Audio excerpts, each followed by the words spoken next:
Anasya, Arifia,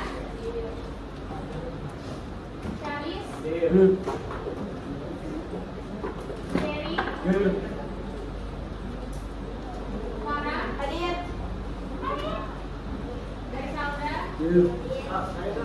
Intan, siapa? Oke, Farhan, Intan, Karila,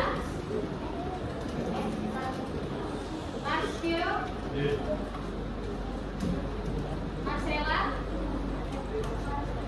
Marcel, Muhammad Nabila, Muhammad Ahmad, Muhammad Hasan, Muhammad Nabil, Muhammad Rizki,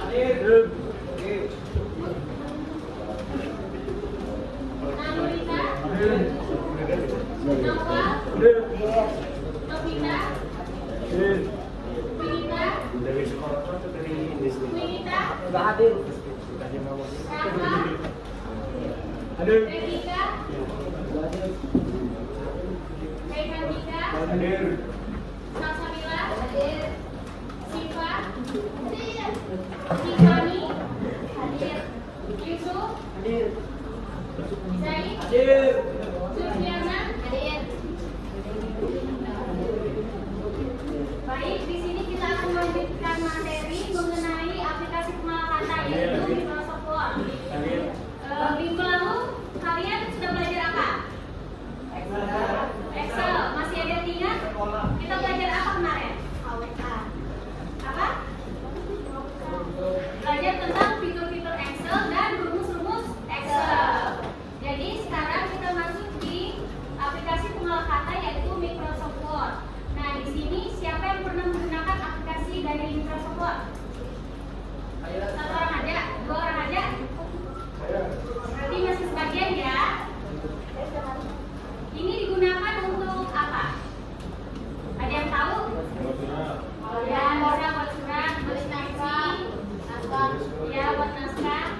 Jadi Microsoft Word ini merupakan salah satu aplikasi atau perangkat lunak pengolah kata yang masih satu keluarga dengan Microsoft Office. Sejauh ini Microsoft Word merupakan salah satu aplikasi pengolah kata yang banyak digunakan di semua bidang pekerjaan, dan bukan hanya di bidang pekerjaan tetapi juga di bidang pendidikan. Ini dapat membantu kita untuk membuat makalah, menyusun naskah seperti yang teman-teman bilang tadi, untuk membuat persurat-suratan dan masih banyak lagi. Kemudian kita masuk di bagian fitur-fitur dasar dari Microsoft Word. Nah, di sini fitur dasarnya ada 8. Yang pertama itu ada title bar. Bisa dilihat di ujung atas? Bisa. Nah, itu berfungsi untuk memperlihatkan judul dari suatu dokumen. Kemudian yang kedua ada window management, di mana window management ini digunakan ketika kita ingin menutup suatu dokumen, memperbesar atau memperkecil, dan meminimalkan halaman dokumen. Kemudian yang ketiga itu namanya ribbon, yang terdiri dari file, home, insert, draw, design, layout, reference, spelling, review, view, dan help. Kemudian yang keempat ada group ribbon.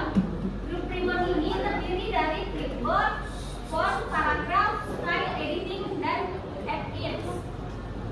Kemudian yang kelima itu ada ruler, di mana ini digunakan ketika kita ingin mempresentasikan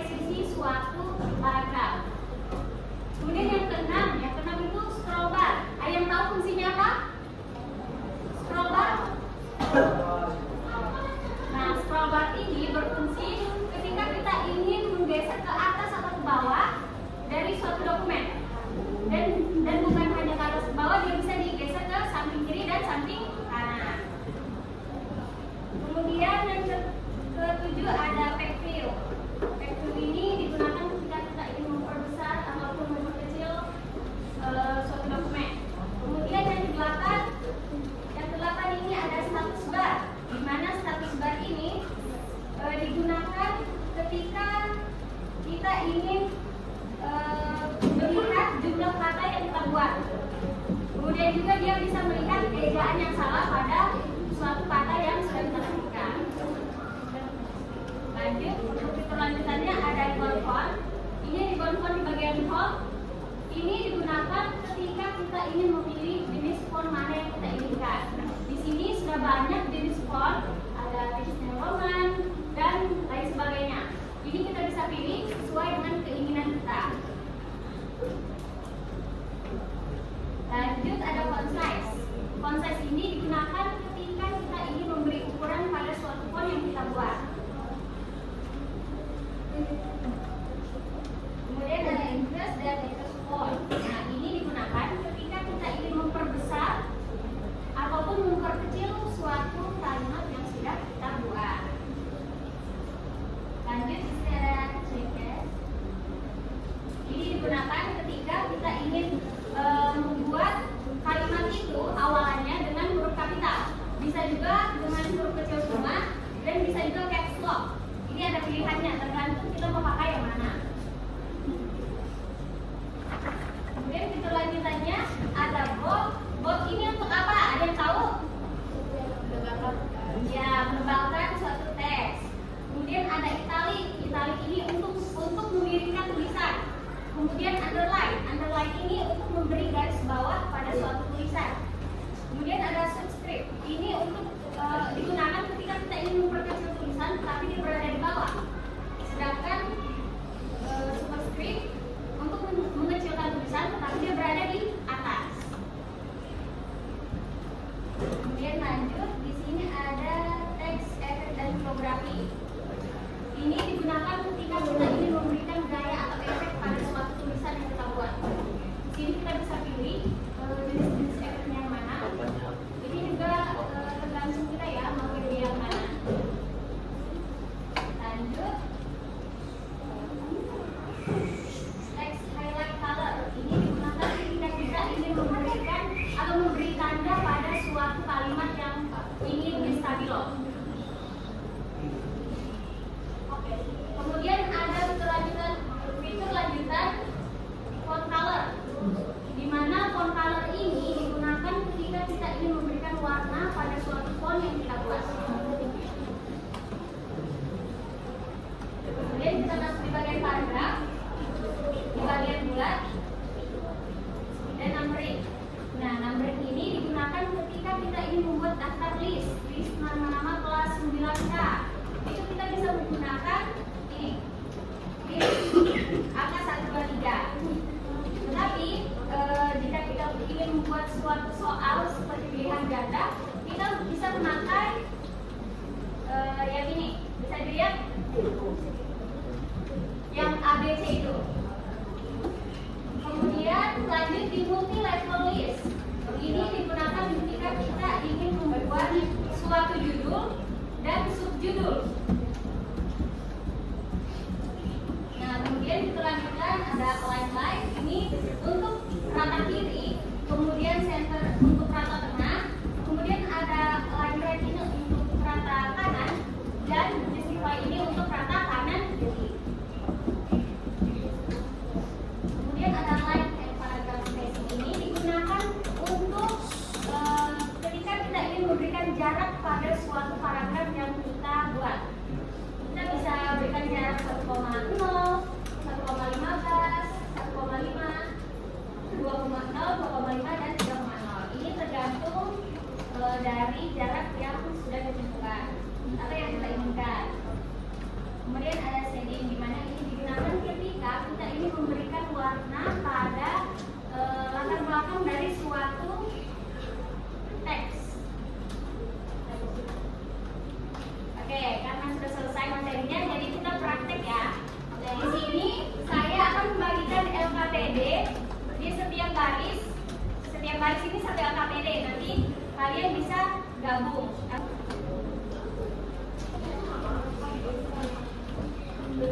Lihatnya di sharing ya. Sama-sama. Jadi kalian buka Word-nya dulu ya di komputernya. Buka Word dulu.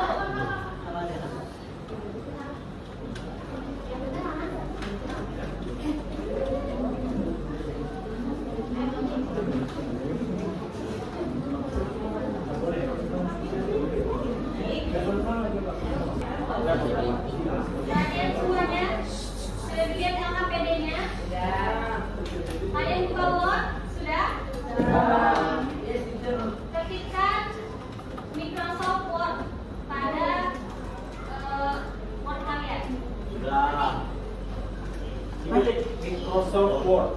Tuh, lihat di depan.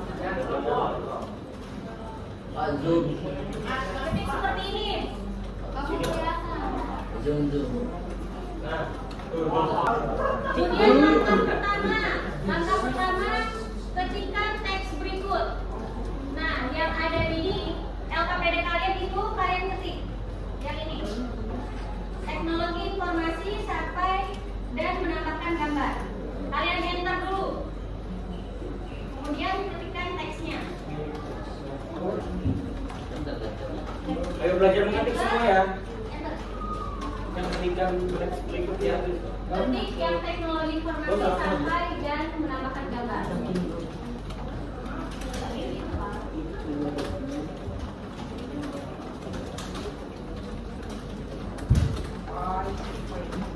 Kemudian tekan yang numbering.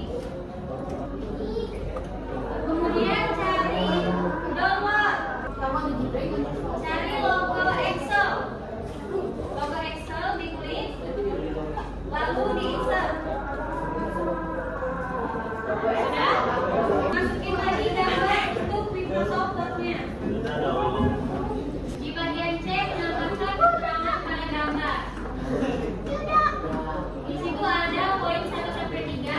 Kalian ketik dulu yang satu ini di bawah gambar Microsoft Excel. Di gambar kalian klik, kemudian enter. Kemudian ketikkan seperti ini.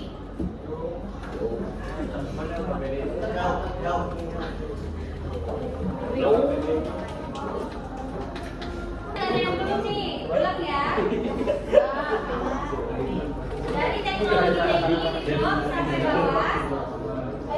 Kemudian pilih jenis fontnya, jenisnya Roman.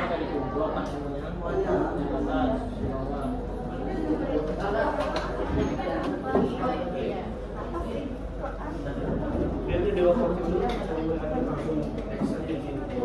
Oke, perhatiannya dulu. Ya. Jadi kelas kita sudah selesai. Siapa yang bisa menyimpulkan materi kita hari ini? Ayo, siapa? Saya Kak. Siapa yang bisa menyimpulkan? Saya Kak.